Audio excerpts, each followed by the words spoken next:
This is Mitch, and welcome to the 1000 Houses podcast. I'm here with Fernando Angelucci, which means angel of light. So we're all blessed today. We got the angel of light with us. This guy's got an incredible front story. We're going to get to the backstory because I really don't know the backstory, but he's got over $135 million worth of storages in hand, and he's got another $124 million worth of storages under contract. Now, this might be old news because I've had this for a little while, waiting for the date to do this. So how are you doing today, Fernando? I'm doing really well. Thanks for having me. May I ask how old you are? I just turned 31 in May. Oh, you guys really pissed me off. I was still trying to find my butt with both hands when I was 31. I didn't really get a handle on it till I was about 34. I'm a late bloomer, but the whole point is it's never too late, right? You just get there when you get there. I keep thinking it's kind of redundant. Everybody in these podcasts, what's the backstory? How did you come up? And what? But it's really important to know that so you can measure yourself or compare like where you're coming from, where this guy's coming from, and if there's a connect or you have better odds than him or less odds than him. But I think it's important. So tell us about life before real estate. How'd you come up? Yeah, so I'm the son of two immigrants from Brazil. They came over to the United States with the old school American dream in mind, right? Go to school, get good grades, go work at a Fortune 50 company for 40 years, and then retire with a pension. Obviously, that's not easy to do anymore nowadays. When I was 16 years old, a teacher gave me a purple book that changed my life. It was called Rich Dad, Poor Dad. And from that point on, I became infatuated with real estate and being a business owner. I went to my dad and I said, hey, I'd like to do this real estate thing. I don't know if college is for me. And he basically said, over my dead body. Right. So, that's a hard sell.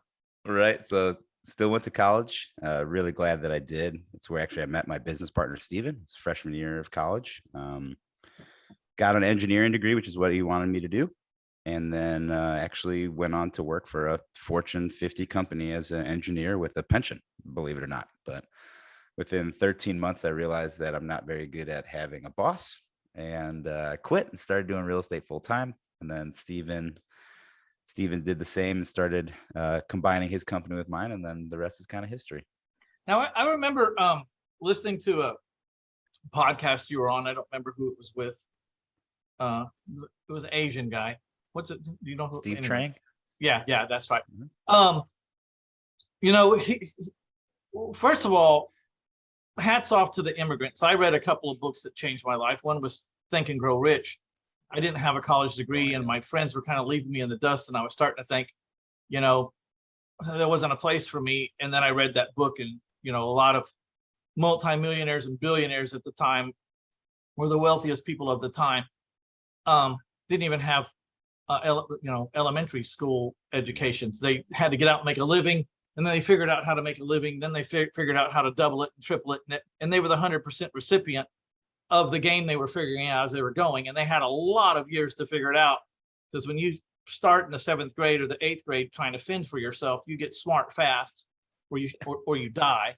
And they just had a whole 15 years that we're sitting around having recess on a basketball court, and whatever the hell. And they're not teaching us anything really about how it really works, which really pissed me off when I finally figured out, like, why didn't anybody tell me any of this shit? Right. What was I doing there? I know I need to learn how to add, subtract, and read, but geez, everything else was bullshit. I don't know, just my opinion, but I didn't go to college, by the way. Oh well, I like to say I went to La Calle U. I went, how's your Spanish? I went to the University of the Street. Yeah, there you go. Yeah, the most expensive college in the world, and it will kick your ass up and down the street and spit on you and take everything you have, when you mess up. So don't really recommend that. Today we have coaches and podcasts like this, and we're going to learn. What brings you to, what brought you to, well, Rich Dad, Poor Dad is the one that got you thinking real estate? Right. And then from there on, I had such a voracious appetite that I bought every book I can get my hand on. Many of the books at the time were a little over my head, but still That read them happens, and right? then came back to them later, you know. Yeah, I once went into a seminar with Peter Fortunato, and I could understand when he was on the chalkboard saying it. I'd walk out to try to explain it to my friend or my partner or whatever, and I couldn't explain it. You know, it was just I wasn't ready. You know, I hadn't gotten there yet. So 15 years later, I thought, I'm going to go back to one of his seminars and see if I get it. And I was just, and I was just like that. I Clicking. understood everything he was doing, and it was Right. fine. And I thought, okay, well, I'm there now. Um, Robert Kiyosaki, what's the biggest takeaway from that book? I mean, for me is kind of like a story in and of itself in my life. I looked at my dad, who is by all means successful. He's an engineer, went to school, but I was in high school during the 07 to 09 crash. I saw basically the economy coming unraveled around us. I got out of college 2013, so the job market wasn't very great. And it's so funny that when you tell people that you're an entrepreneur or you're a real estate investor, one of the very first things I get is, isn't that risky? And then I turn it right around on them. I was like, isn't it risky that you rely on someone else to write you a paycheck? And if that person does something, regardless of how, adept you are at your job, that, if they're a philanderer or if they, have tax fraud, it could shut down their company and now you're out of the job. Isn't that risky? And then they're like, well, I never really thought about it like that. Heaven forbid they do some coke or some meth, geez. Yeah, seriously. I mean, so you have to kind of got to turn around these narratives on people that they have been ingrained in them from birth and through the school system, right? Because the school system, I think education is great. However, I think, formal education, it is there to produce cogs in a machine, right? I think we both had to go rarely, through. I think we both, or entrepreneurs especially who go through college, probably have to do some deprogramming. It's just like realtors. They come over to my side, to the investor side. I got to deprogram the hell out of them. Like, no, it's not against the law. right? I can't. Oh my gosh. They're not going to arrest you. If you sell a house with owner financing, it's okay. I would like to have been a fly on the wall when you told your dad that after all that degree and all that deal and got the job and the pension and the matching 401k and the car and the expense account, I would have loved to have been a fly on the wall and recorded for posterity. What was that conversation like? Dad, I'm quitting this stuff and I'm going in a completely different direction that doesn't have anything to friggin' do with what you spent all your money on. I want to hear what that was. And not only was it just that conversation of me leaving the job, but it was in the same breath, it was also me going out applying for 60 something credit cards, getting 12 approved, and then cash advancing $100,000 in credit card debt off as like a 22-year-old. Well, to start the real estate business. We have a similarity there. I don't know if you know or not. Do you know my story about the credit cards? No. So the skyline in my background is San Antonio, Texas. That's where I live. It has been traditionally one of the cheapest real estate markets in the nation, with a really,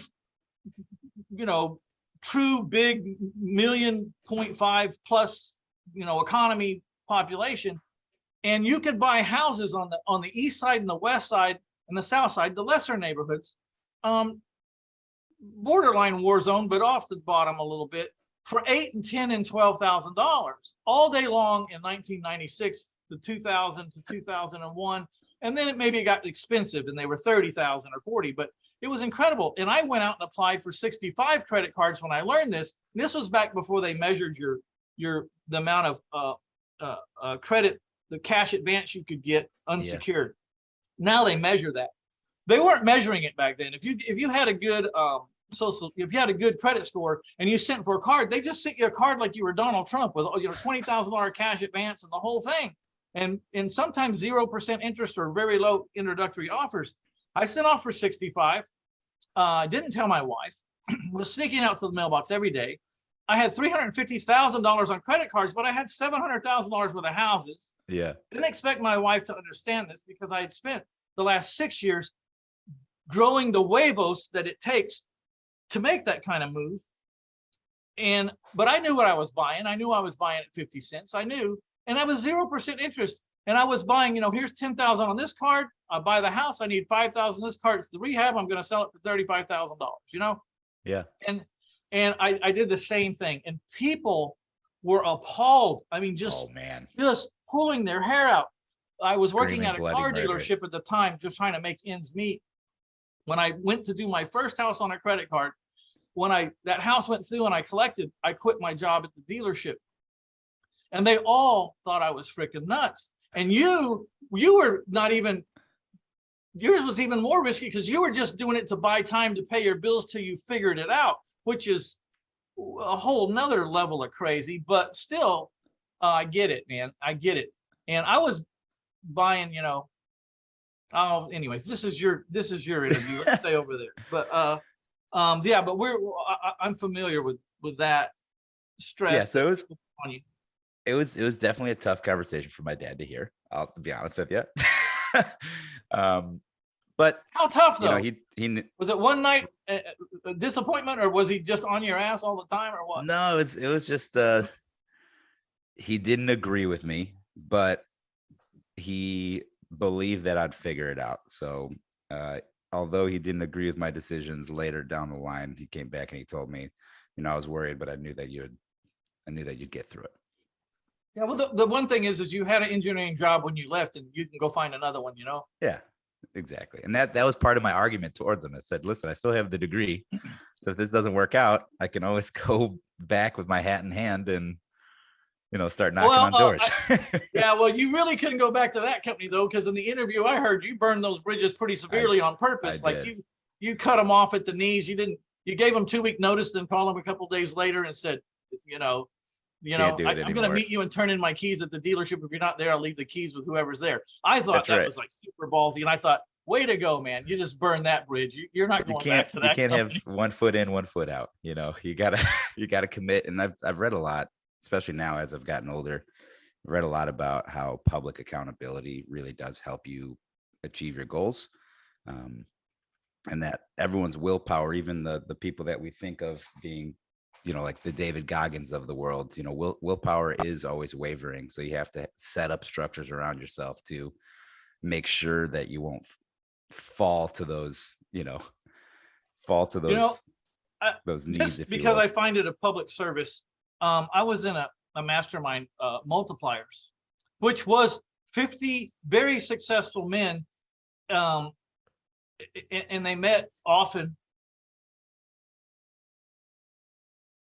to solve the problem of how do you keep from having all this success and all this weight on you and carrying all these people, employees or family or whatever. How do you keep from imploding? We read about it all the time. They've had enough. They're 55, 60, 62 years old, and they walk out and they toss a match in the barn and they burn it all down as they go out because they've had enough. The premise of that group was, before you do that, can we sit down and have a conversation? You don't really have to burn it all down to maybe get what you want. You know what I mean? Right. To straighten your life out. Don't wait till you get to that point. So that's my public service. If you're in that position, check out multipliers. It's a great place. It's a really good group. Actually, I know a lot of people in that group. Well, they really helped me a lot. So what was your first real estate transaction like? Yeah, so the very first real estate transaction, I lost a bunch of money on.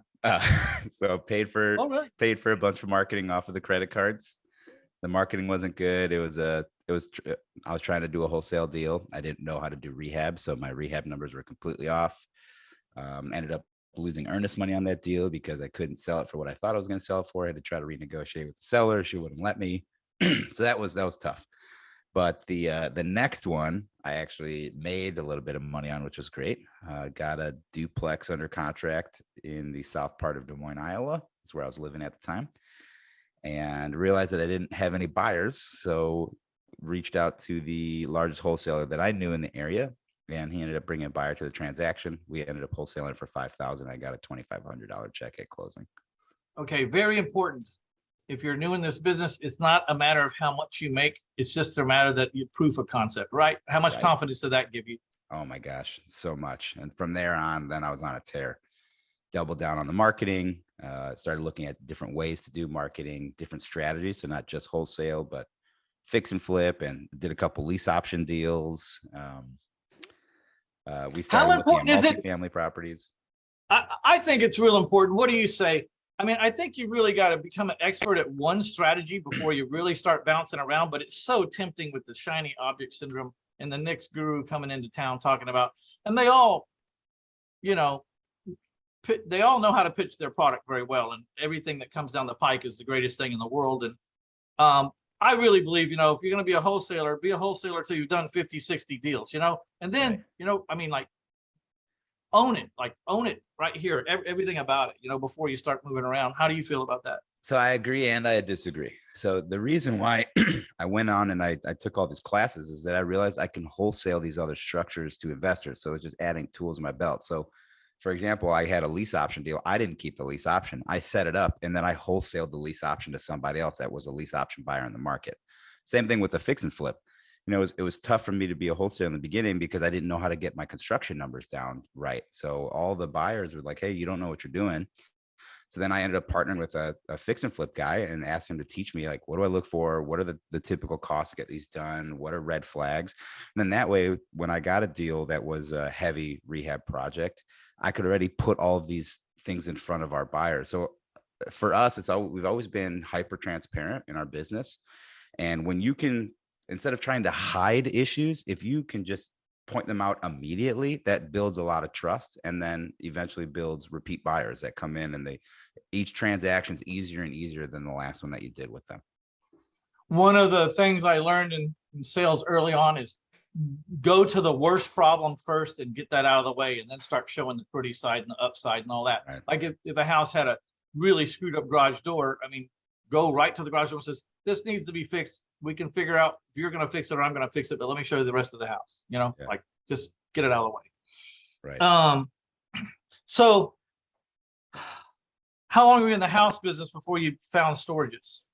I finally completely shut down the house business like 2018, 2019. We had some final deals that we were shutting down because when we were doing wholesaling, it got to the point where we were wholesaling in 4 or 5 markets virtually, as well as our markets that we were in. But then, like you said, shiny object syndrome, I had 5 different businesses that I was running all at once and not giving each one the attention that it deserved. So once we finally realized that self-storage was the name of the game, we shut down the hard money business, the fix and flip business, the wholesale business, the Airbnb business. And then that allowed us to, and then also sold all of our rental properties as well, our multifamily and our single family deals. And then once we did that, the self-storage business just took off like a rocket. So, I learned how to do self-storage in 2015, 2016, but then we're just kind of prancing around with the idea, not really giving a lot of time until we bought our first self-storage facility in August of 2018. And then once we decided to focus, all of a sudden we went from $1 million under management to 30 million to 100. And now we're at about 160 million. So that was the big thing to me. And now anytime, I still have all the skills, I still have all the networks. So people will call me and say, hey, here's a house that I want you to help me with. You can make 50K or 70K off of it. And yes, I can make that money easily. But when you look at the amount of time that you're spending to get that, that's what's not worth it. What I recommend all your listeners do, if they haven't done it already, do a 2-week time study and be brutally honest. So we had an alarm. Everybody in the company did it. The alarm would go off every 15 minutes. And then you'd have to write down in an Excel sheet what you did for the last 15 minutes. And then at the end of the 2 weeks, you can see what were the activities that were revenue producing, what were the activities that were not revenue producing, and then even what were the activities that were losing you money. And that puts a lot of things into context. In the past, I was always kind of nickeling and diming. I didn't want to pay for treasury management at my bank because I didn't want to pay the $45 a month to be able to wire an ACH and then pay the additional fees. But then when I looked at, I was spending 4 or 5 hours a week just driving to and from the bank. Like, what am I putting my time value at if I'm not willing to pay $45 a month to negate that 4 to 5 hours of driving back and forth and getting things signed and depositing checks? So it was a very interesting study in how efficient you're being with your time and where are you focusing a lot of your energy. Yeah, I've often told people, like, if you're thinking about hiring a VA, they, well, what do they do? I say the same thing. Write down what you're doing I would say every half hour. What have you been doing? And it'll all be in there, what they need to do for you. Yeah. If they can. So again, though, what gave you the confidence to shut all that down and to go in storages when you don't own any storages? Or did you pick up a few while you were in the real estate game and then get comfortable and then transition slowly out, kind of down and up, down on one side and up on the other? Or did you just jump? Correct. Yeah. I wish I would have just jumped completely, but we had to have the proof of concept. So I already owned a few. We've already wholesaled a few self-storage facilities before we shut down all the other companies. And those other companies were producing money. It's not like they were failing companies. So it was hard to just shut down a revenue stream that was coming in. But again, in the end of the day, it's not about the money that's coming in. It's about the amount of time you spend to get that money to come in. And when we looked at our time studies, an hour in storage would yield 10 to 40 times the return than an hour in residential or an hour in, fix and flip or wholesale. Well, for one, you make a good deal on a storage complex that you're going to own and manage and collect the money. I mean, that money, fix and flip is a one-time cash. Storage is a forever cash, if you hold on to it, you know what I mean? So, and you can do just like with houses, how there's multiple strategies. You can do the same with storage. So we wholesale storage facilities, we buy and hold them, we fix and flip them, we seller finance them, both on the purchase side and on the seller side. So it's just another vehicle to do all of these investment strategies around.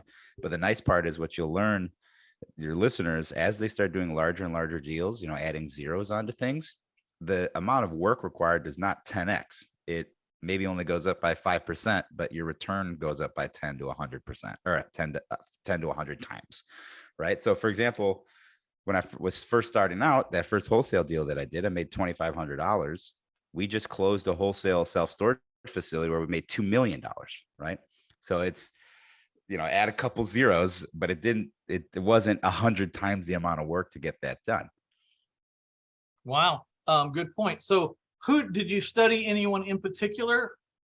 Yeah. So a good friend of mine, I'm actually in his mastermind right now.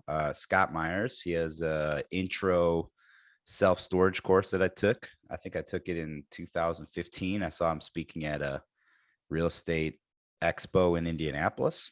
And by the time he was done, I was power walking towards him with my credit card out saying, whatever you got, I'm buying it. And it was a home study course. It was like a binder. I think now it's all digital, but it was a binder. So I took that home. And then the binder also came with 2 tickets for a 3-day like intensive boot camp. So I went through the entire home study course, took a bunch of notes. And then when I showed up to the boot camp, I was then able to go deeper into things that I didn't understand or that weren't laid out, very clearly in the home study course. And from there, that's where we went on. It's funny. A lot of people ask me if I do coaching, and I don't. My strategy is to typically give away all my information for free. And then the 1 to 3% that are actual self-starters, they'll go ahead and get to the point where they can start partnering with me on deals, as opposed to the other way around. I have a lot of friends that are in the info marketing business. They sell education. However, what you'll notice is that it doesn't matter who it is. Ask if it's Than Merrill with Fortune Builders or if it's Robert Kiyosaki with, Rich Dad. All the numbers, the statistics are the same. Usually only 1 to 5% of the people that pay for those courses will ever even make their investment back. And it's not because the information is bad. It's because the person that's getting that information may not want to put in the hard work. And then they start suing and then, they're unhappy. So I don't like that strategy. I'd rather just put everything out there for free. And then if you're one of the 1 to 5% that are self-starters, eventually get to the point where you'll have deals that you can partner with me on, and I'll bring capital or I'll bring management or debt, whatever's needed. Yeah. So I coach, but I coach about 10 people a year, maybe. Yeah. Mm-hmm. And I have an hour interview with them to see if I think I can take them to the Super Bowl or not. Because exactly. I'm not here to have a split season. You know what I mean? I'm just not. Basically, you have to have a game before I even want to talk to you. Right. And then I'm talking to you to see if I can up your game enough to get your money back that you paid me, and then go on. You know what I mean? I'm looking for chinks that they're leaving money on the ground or whatever. And if I hear enough of that, then I go, my hat's in the ring if you want me, but I'm telling you, my hat's in the ring. I can help you. But and that's the difference, because like your main product is real estate investing. A lot of info marketing guys, like literally where they make 80+% of their money is by selling education. So there's a different mentality when it comes to that, you know? Yeah, no, it's I'm. You say you're in your early 30s. I'm 61. I'm twice your age. So you know, at a certain point in life, it's not about the money anymore. You got to have some relevance, and you got to have a higher reason to do something. And it really makes me happy to change these people's lives. And I know I can. And I see the ones that are ready. And we get together. We always become friends. And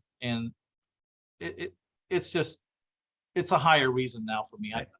I make it. The only thing is, if you don't charge for the coaching, you get a bunch of idiots, you know, that Right. just want to suck you dry. So Right. that's the only reason I charge, is I need to set the bar high, so they only a certain kind of people Right. come. Absolutely. So let's talk about the funding. Let's talk about the funding on your first deals, and then let's talk about how it. I mean, because obviously at 100, you just said you have improved since the last time I wrote down. I said 135 million under contract. You just said 160 million. I mean, not under contract, that you own Right. or participate in. 160 million. You're not funding that out of your pocket, I'm not guessing. No, I'm not. So the very first deal that we took down didn't have the money, but what I found as being a real estate investor, it's easier to get the money once you have the deal in hand, not the other way around. I'm glad to hear you say that. I say that all the time. People like, yeah, you know, they don't want to believe you. Yeah, but that's usually just an excuse that people use because they want to procrastinate. So they say, well, I got to get all my ducks in a row. I got to get A to Z done before I do step A. And it's like, that's not how real estate works. It's a, you know, you have to, there are due diligence pieces you have to put together, but it's also you got to realize that if you waited for 100% of the material or 100% of the information, you'd lose every deal, right? Because somebody that's willing to execute at 70% of the information will get you beat every time. So on the first deal, is actually one of our partners that we had worked with in the past on the fix and flip of houses. So back when I was still in Iowa and flipping houses and wholesaling houses, the last couple meetings at the RIA group before I moved back to Chicago, which is where I was born and raised, I told these guys, hey, I heard about these self-storage things. You know, they seem pretty interesting. I think I'm gonna start doing a deeper dive in there. Let me know if any of you guys have experience with that or like to learn along with me. And just serendipitously, when I got the first deal under contract that I was going to hold at the time, I actually was thinking about wholesaling it. And then we got a couple offers from our buyers that said, hey, you know, let me sweeten the pot for you. Not only will I pay you a small wholesale fee, but I'll leave you with equity in the deal. That way you can kind of participate alongside us and then hopefully treat me as a preferred buyer on your next deals. And so my partner Guy was Little in light town. bulb goes off, huh? Little light bulb Right. went off. That's right. So my partner Guy was in town. He was actually a coach for Fortune Builders at that time. So that's why he was in Chicago. We ended up getting breakfast. And then he said, hey, I heard you talking about these storage deals. Did anything ever come of that? And I said, actually got one under contract right now. So I started telling him, you know, the terms that some of these buyers were giving us and how they wanted to bring us on to the ownership group, you know, cut down our fee a little bit, but then give us equity in exchange for that. And the guy said, well, I'd be willing to do that. We have some money. And so that was my very first deal. Me and Steven, our cut of the deal. It was a very interesting deal how we structured it. So we got a wholesale fee. I think it was like $30,000. And then we got $50,000 of equity in the $1 million purchase. So day one, there was $50,000 of equity. We got 35% of the cash flow. And then we got 80% of the appreciation and value because we were the ones that were going to be managing it. So that's what's going to incentivize us to raise the value on the property. And actually just sold that property a couple months ago. It was a really good return for us. So you don't want to name any numbers, huh? So yeah, we sold it at about 1.8 million is where it came at. So that was almost 4 years, not just shy of 4 years was the deal. I was interested in how much you made. Yeah, so it's kind of hard to calculate just on that deal because we sold it as a part of a 10 property portfolio. Oh, okay. So there was an allocation. We sold the entire portfolio for about $13 million. All right. Yeah. I like being nosy, but it's all right. Sure. You can tell me to back off anytime. No. Feel free to be nosy. I like to be exact, engineer side of me, right? So I don't have the exact numbers in front of me. So sometimes I like hesitate, but I can pull them up for you. So, that crossed my mind, but you brought it back up again. So I was wondering, the engineer side of you doesn't really like fit. And I thought that engineer wouldn't fit, but I have engineers that work as house finders for me. They're the most successful ones. That spreadsheet balance, attention to detail, that all works in their favor, if they have a personality. Because a lot of engineers I've talked to, they're kind of flat, and That's right. it's neither here nor there, but I mean, they're kind of flat. So if you have the engineer with a personality, obviously like you, then it works, because they can actually talk to people and make a sale or make a purchase, so. Right. I'll touch on that here. But before I do, I just pulled up the settlement statement. So on that deal, our profit on it was $659,264. Wow, outstanding! What a great day, and that was just the piece. Yeah, that was just the piece. So, it's funny. The interesting part is you're right. So being an engineer, there is a analysis paralysis side of things that I have to constantly fight through, and sometimes I do try to gather too much information. However, I have external accountability, right? So I'm the one that's extremely risk averse. My partner, Steven, is more risk tolerant. So sometimes when I'm being a little too hesitant, he's like, hey, Fernando, listen, this is a good deal. Yeah, quit splitting hairs, Fernando. Yeah, exactly. Quit splitting hairs. Like, let's just do this deal. And sometimes I need Steven to kind of talk me over that. We'll make a little bit more or a little bit less, but we're gonna make. So let's go. Exactly. So it's good to have good partnerships.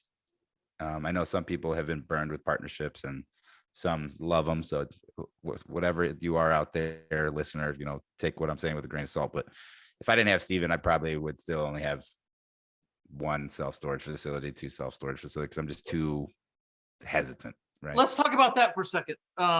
Partners. My best partners, I've always grown into them. I didn't pick them. They just became apparent.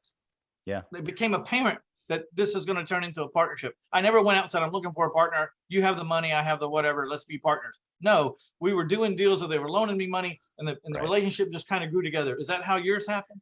Yeah. So me and Steven met freshman year of college. We were randomly assigned roommates. So that's one of the funny things that I always tell people is I'll have entrepreneurs call me that are a little bit older and they have kids that are getting to the age where they're going to go to college and say, hey, Fernando, do you think it's a good idea for me to send my kids to college? And I say, yes, but not for the reasons you may think. It's not for the education.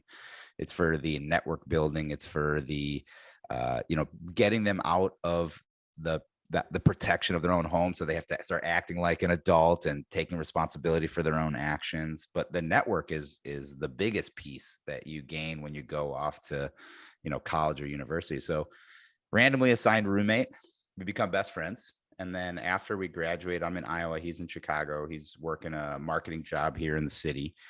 And I'm, at Dow Chemical. And then just to be, once I started investing in real estate, just to kind of, how you kind of nudge your friends and kind of mess with them. I'd take pictures of the checks at closing that I was getting, and I'd text them to him and say, how much did you make today? Because this is how much I made, right? And then after, I forgot how many months, but it's probably 3 or 6 months. He said, listen, man, you got to stop sending me these pictures unless you teach me how to. It's either you teach me how to do this or you stop sending me these. I was like, I would love to teach. So showed him how I built my business, gave him my numbers, my metrics. And then he went on like 10x'd it. Like right out the gate. I think he sent out his first mailing campaign was like 40,000 letters going out to get them into the mail in one day, which caused a whole slew of problems on the back end for fulfillment. But then probably within a year, we just got together and said, hey, why don't we just combine businesses and do this thing together? That's one thing with my partner. By combining, not only did we have different skill sets, we were at a different time in our lives. When I met him, I was 50 and he was 25. He was a student, and the guy was a deal magnet. I mean, he reminded me of me, full of piss and vinegar, very honest, wouldn't cheat you out of a dime, will never ask you for the $100 he spent on signs. He just, right. And we set out together to make a business run with his skill set and mindset. We actually built an infrastructure that would take a lot of load off of us. You know what I mean? Off of both of us. And it never ends. It's constantly being changed, Right. or improved or downgraded or getting rid of this, because like you said, constantly. But this guy was such a deal magnet. He'd go to sleep and he'd wake up with houses stuck to the side of his face. It was unbelievable. I said, I think, we did like 33 deals together before my company was getting so screwed up, my bookkeeping, that we finally said, look, either we got to form a different corporation and be partners in that, or you just need to come be my partner and we'll figure out how to get it all in what I've already got. Right. So, but network, my job was really, you said the first deal you made a small amount of money. It's the same thing with raising private money or finding the money guys. That's right. Once you find one for any amount of money, it just opens that gate, right? That's right. And I contest, short of being able to, nothing happens till you find a deal, because the deal makes it a lot easier to find the money. But short of that, after you master finding deals or master what you're doing, you have to figure out how to find the private money or find the funding for this. And it never ends. It's every day. You're constantly monitoring everyone around you and all the opportunities, because the art of raising private money at rates and terms that fit your business will never end. Right. Unless you decide to quit growing. That's right. Yeah. And so it's very interesting. Just kind of like you said, on the first deal, it was just kind of serendipitous, but then all of a sudden our investors start telling their friends and family. So they start investing in us. Our family started asking what's going on. They start investing in us. And then what I found really helped us take off is getting our platform out there, and not necessarily asking for money, but just educating the public of what we're doing. Educate to dominate your market, right? So doing the thought leadership, going on the podcasts, showing my expertise and my prowess. And then all of a sudden, now I have people calling me that I've never even met in person, asking to give me money because they heard the returns from our podcasts or from other investors that they've talked to in the past. So that's what really helped. And the interesting thing is all the equity investors, they always start off, whatever your minimum is, that's what they're going to give you, even if they have hundreds of millions of dollars. They always start out small. They want to test the water. They want to see the paperwork. They want to make sure that you're the guy that you're saying they are. That's why you can't, you don't delay with paperwork for your new guys, especially, because this is the proving ground. When we talk about private, people say, "What if you're so successful, Mitch? Why are you still doing this podcast?" I say, one, it keeps me sharp. I get to talk to people like Fernando Angelucci. I get sparked by y'all. It's like, why don't I have $135 million worth of storages right now? Yeah. Also, my podcast brings in untold amount of private money for me, and we don't go out asking for money. We just tell people how our business operates, and it operates with private money. And this is how we handle the private money side. And people call up and say, can I be one of those guys? Right. That's right. Whenever you ask someone really directly, unless you have some relationship, hey, I'd like to talk to you about borrowing money tomorrow at lunch. Can you go to lunch? They're in a boxing position. They have 100 reasons why they don't want to go to that lunch. Right. I hardly ever ask for money. I know I'm doing it. They don't know I'm doing it. Right. I figure if they're interested, they'll let me know. Exactly. That's exactly right. So that's what we started doing. And now that we're getting a little bit larger, we're starting to attract the attention of some non-retail investors, right? So retail investors are what I call your country club money. This is your friends and family, private investors. But eventually, it gets hard to raise $10 million with $50,000 to $250,000 checks, or a $500,000 check. So you're talking about hedge funds now or something like that? Not that large. So the group that I'm about to talk about, I call them like the quasi institutional investors. So these are going to be your family offices, your registered investment advisors, and your small wealth management firms, and then some small private equity firms as well. These are going to be your larger check writers. They want to cut on a minimum side $5 million of equity, on the high side $50 million equity. They probably won't go above that amount. And then, you get good track record with them for 3 to 5 years. And then you can start going after the institutional investors, which are your pension funds, your hedge funds, your life insurance companies. But those guys are a lot harder to deal with because they want total control of the deal. You take all the risk, they take all the upside. So it is a different mindset that you need to get into when you do those deals. So, typically I'm used to splitting deals with my investors 50-50. When you go to these insurance companies, it's like 95-5. They get 95% ownership, you get 5%, and then they allow you to, increase that ownership at different hurdles, at 12% internal rate of return, and then 16, and then 20, and then 25, and then 30. And then maybe the best that you can get to is like a 70-30 split, or maybe a 65-35 type deal. So it's just a little bit more complicated structure. But the golden rule is he with the gold makes the rules. So So let's talk about storages and the ebb and flow of economies. You're in it real heavy. Why are you not awake at night worrying about the impending recession? Or yeah, so self-storage is a recession resilient asset. If you look at the last 4 recessions that the United States have gone through, self-storage was one of the best performing asset classes throughout every one of those recessions. So let's look at the last 2 that everyone's, it's fresh in their mind. So 2007 to 2009, that was a pretty tough time for a lot of people. The S&P 500 dropped 22%. Multifamily and residential, they dropped at about 7%. And that's for if you're a real estate investment trust. I know a lot of individual investors that they lost everything during 07 to 09. Self-storage only dropped about 3.8% in value.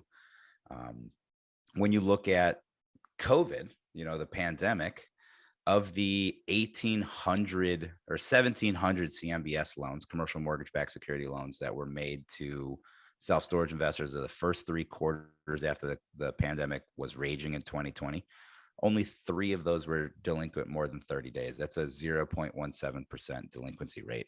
During that same time, multifamily was defaulting at a rate of 1,800% higher, or 18 times the default rate of self-storage. Here's a stat from just our personal business as well. So if you look at self-storage, how it performed over 2021, it was the best year on record. Rents were increasing 6.7% month over month. So some facilities, we had an increase of anywhere between 75 to 100% in gross revenue just by raising rents every couple months on those facilities. And that's one thing I like about out. storage facilities. You can, you have 1,000 or you have 10,000. You're just raising everybody $3 or $4 or $5. It's not enough to make them go get a truck and move out. Right. But you go all the way around the horn, and 1,000 units times $5, is a lot of increase in payment. Well, so the example I always give is, let's say you have a customer renting a unit for $150 a month, and you decide to increase the rent by $20. So a little bit larger than what you're talking about. Typically that $20 is not worth the $500+ for them to go rent a truck, take time off of work, and move to a new facility. But that $20 represents a 13% increase to the bottom line.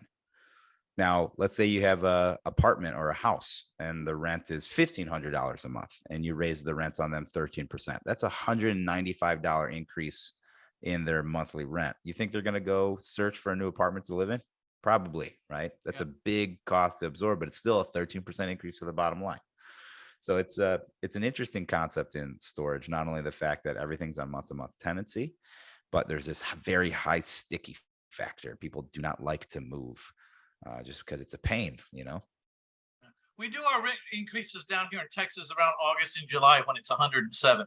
Yeah, exactly. No one's getting out there to move over $10. You know what I mean? Right. Exactly. No one. If you're in northern states, you'd want to do that when the snow is 10 feet tall. That's right. That's right. So I have my theories and of why storage is so resilient. And tell me if you can add to it, or you agree or disagree. Sure. My thought is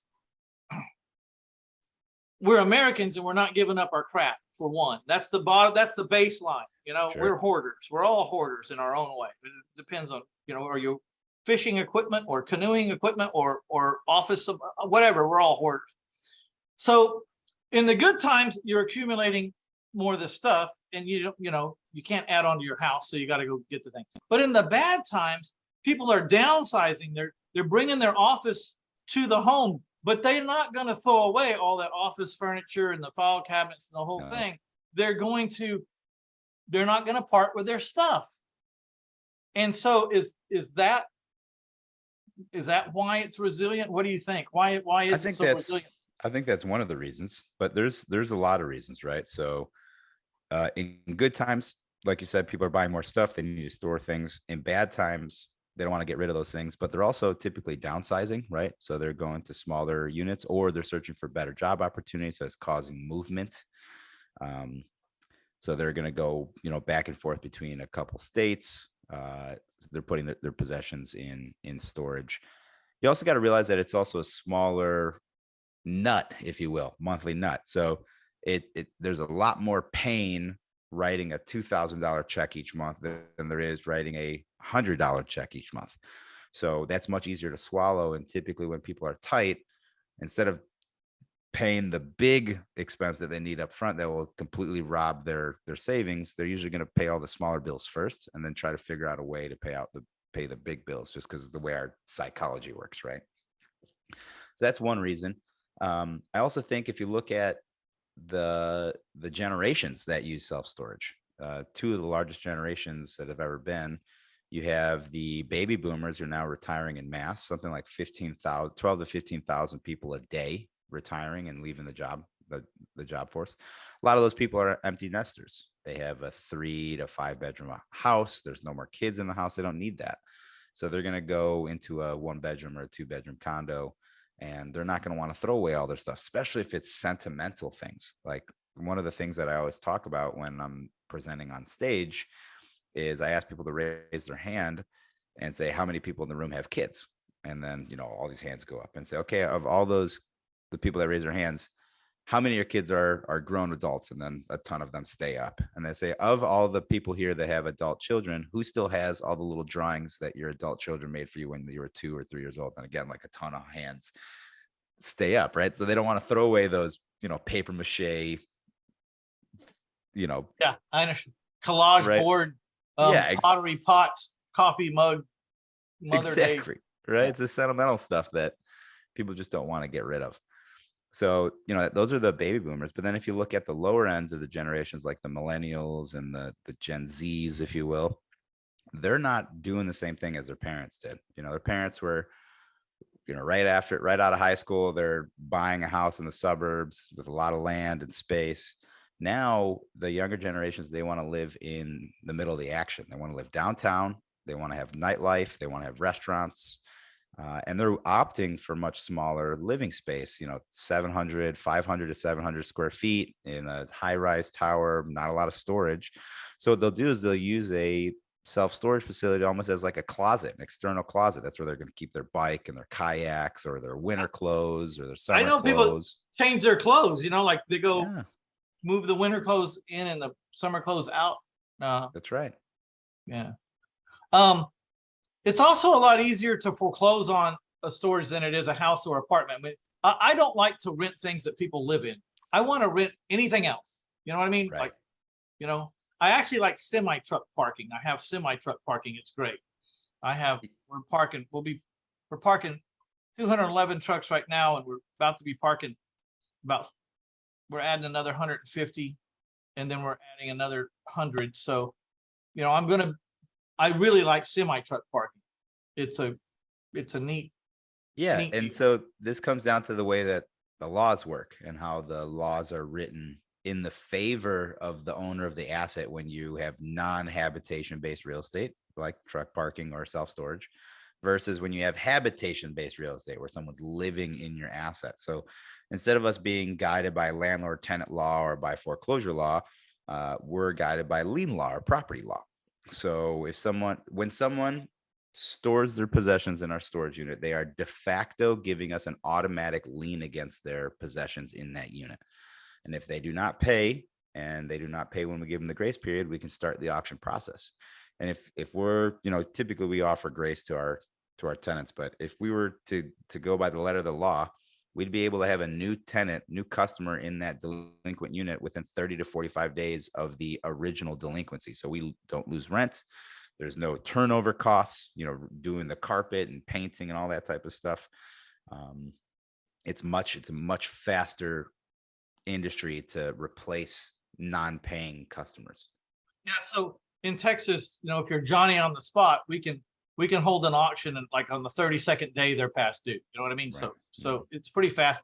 Not a lot of resistance. Truth of the matter is, I usually, because we've all seen storage wars and all that. It's all fabricated. Right. From my understanding, I mean, every one of those units is staged. Those are all actors, and it's because when I look in these units, it's usually a bunch of trash. I mean, Right. 97% of this stuff is nothing it's almost too much work to liquidate, because hauling off the trash is a big expense. I mean, there's a lot of Right. trash in these units. And then, but I think that those storage wars they're actually glorified gamblers. They're Sure. just gambling that there's going to be a Rolex watch in the bottom of that chest of drawers or something, Right. Exactly. They want the surprise. It's the thrill of, it's Christmas every day for the storage auction buyer guy. He's opening up boxes all day long, wondering what he got. I see the allure. I have so many people that want to know, like, do you ever find any good stuff in there? I says, I don't even look, anymore. I mean, I've been through enough units to know and seen what these guys buy. In a lot of states, it's actually illegal for you as the owner to bid on the unit or take anything that's in the unit. So you got to realize that as well. Well, you really can't you're not allowed to take anything. It's Right. their stuff. You have to have the auction. If they make enough to pay you, then you get your money. And if they make more than what it costs to pay you, you're supposed to give them the difference. They settled up at the expense of their stuff. And also, people don't understand, in those storage units, there's a lot of dust, and if you go into a unit before it's auctioned, these guys are pros that are bidding. They can tell if you've been in there and moved boxes Sure. around or opened things up. And then you'll lose all your viable buyers. Right. I personally, instead of having that auction, everything, if I can, it's like, you owe me $400. Give me 200 and get the hell out of here. You know what I mean? Exactly. Can you be out by this weekend? So, man, I could talk to you about this forever. I don't know what your time constraints are, but I did like to know, how many people on your team? Yeah. So we have 16 people on our team now. What kind of have divisions is that? I mean, what is that? I mean, there's some office personnel, a receptionist, or whatever. Yeah. So we don't have an office. So we're a completely decentralized company. So everybody works out of their houses. We have actually quite a few employees out of country in the Philippines, work really hard. But our company's broken apart based on just how typical real estate companies are broken. So we have, sales and marketing, which covers acquisitions, underwriting, dispositions, marketing of those facilities and getting those facilities. We have a debt and equity department that deals with banks and, bringing all those people together. And then operations is, of course, and then, back end, which is IT and accounting, things like that. Okay. And before we wrap it up here, I just want to ask, and if I haven't covered anything important that you want to say, or if I've missed anything, I mean, we could talk about this subject for days Sure. on end. But Well, maybe I can come on again. yeah, sure. I'd love to have you. But I would like for you to tell us, if you had it to do all over again, starting with zero, what would you do? And if you had it all over to do again, and you had $100,000 or $200,000, what would you do? Yeah, if I had to start all over again and I had no cash, the very first thing I'd do is join a self-storage mastermind. You'd probably using credit cards to get in for the entrance fee. You would. Yeah, because it's like you were talking about Napoleon Hill, right? Think and Grow Rich. These are the people that are going to excel you. I cannot tell you how important being around other people doing your industry is, just to bounce ideas off of people, have multiple heads trying to solve the same solution that has industry knowledge. So that's what I do immediately. And then I'd offer to do the sweat equity for them, right? To get equity into deals or to start the wholesaling side. If I came into the business and I had a couple $100,000, the very first thing I'd do is I'd go to the SBA. I'd apply for an SBA loan, Small Business Administration. I'd buy my first facility. With $200,000, the SBA right now, you can get into deals with 15% down. That's a sizable facility. You can buy a $1 to $1.5 million facility with that. You know, you look at these storage places for sale, they want 4% cap rates, 5% cap rates. Does it ever make, who's buying those things at 4% cap rates? The big hedge funds, right? They're happy with a tiny return or just trying to place money, or why are they buying these things at that kind of return? It doesn't seem like enough. Yeah. So the question is, I don't really care what the cap rate is when I buy it. What I care about is what is the cap rate going to be once I stabilize it. Now, if it's a 4% stabilized cap rate, I'm not your buyer for that. That's going to be your hedge funds and your private equity funds. But I've bought multiple deals that were losing money. So they were negative cap rates, but within 12 to 18 months, I was able to turn these things around. And now they're at 7 to 12% internal cap rates to me. So you're looking for something that has an upside. You could go clean it up, manage it better, lease it out, advertise better service, better whatever, add boxes, add locks, or whatever your add-ons. Yeah. I like to put propane gas stations in the front of mine. They make an extra $200,000 a year. You know what I mean? Like, those ones are great. Cell towers, billboards. I mean, there's all these different type of ancillary profit centers that you could put on there. You could sell locks, boxes, and moving supplies, renter's insurance. You could take a premium on that. ATMs, vending machines. What's your opinion on U-Haul? It's a loaded question. So I am typically not a fan of U-Haul or any truck rentals because it brings extra logistics and liability to the business, as well as additional people needed to operate those. And most of the facilities that I've ever seen that have U-Haul in them, they do not, the additional cost for the labor typically cancels out the additional profit you bring for the U-Haul. I don't see how you come out. I mean, it's like they're actually getting a free piece of land to park their stuff on, the way I saw it right off the bat. The only time that I would say that's not the case is if you have like one of the larger U-Haul operators. Like if you're in the top 10 U-Haul operators in the state, then those things actually print cash because everyone knows there's a U-Haul there. You have plenty of trucks. But if you're only renting a couple trucks a month, it's not worth it. I mean, you could actually rent that space to open parking, boat, or truck. Right. You make 65 a month and don't do anything. You know what I mean? Right. Besides the initial contract and the goodbye letter, so that's how I saw it. What about insurance? Do you force people to buy insurance in your units? I mean, not force them. It's a requirement that you have to have content insurance. And then do you offer an insurance company that you get some residual off of in addition to accepting their own if they have it? That's right. So what we say is that you have to have renter's insurance at our facility. You don't have to buy ours, but within 30 days of moving in, you have to send us a certificate showing that your possessions are insured. If they are not, within that 30 days, we'll automatically put insurance onto your unit. It's just going to be added to your monthly bill. And usually the insurance providers we work with, they'll give us anywhere between 60 to 90% of the monthly premium as our cut. Yes. And that's very lucrative. Very lucrative, and it solves a lot of problems because when people get broke into, or if there's an inadvertent leak.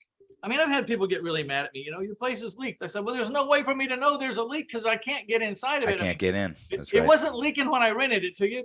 So when did it happen? How did it happen? I don't know, but I can't get in. So, and then they want to do some lawsuits. But what's the other income gems besides insurance and cell towers? Cell towers are absolutely fantastic, especially now with the 5G. So now you need more and more of these tiny cell towers located around because it's a higher frequency, higher energy frequency, as opposed to the old school cell towers that you'd put some giant, monstrosity in the air. It would cover a couple mile radius. These things they need cell towers like every half mile for the 5G connectivity. And these things can produce serious revenue. I just had a guy look at, I think, 6 properties that we're buying right now. And he said that we can probably pull another $1 million in revenue off those 6 properties with 5G towers. Wow. So they don't have to have height anymore. They're just going No. like on the line of sight of highway. That's right. So you don't have to have the highest hill or peak.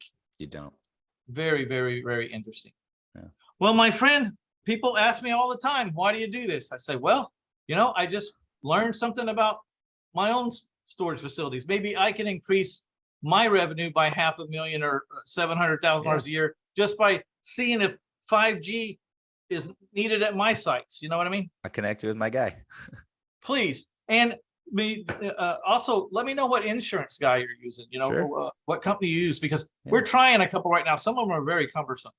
Right. Yeah. As long as you get through it, the key is making sure that you have a manager that knows how to sell it, first of all, and then explain the benefits to them. Yeah.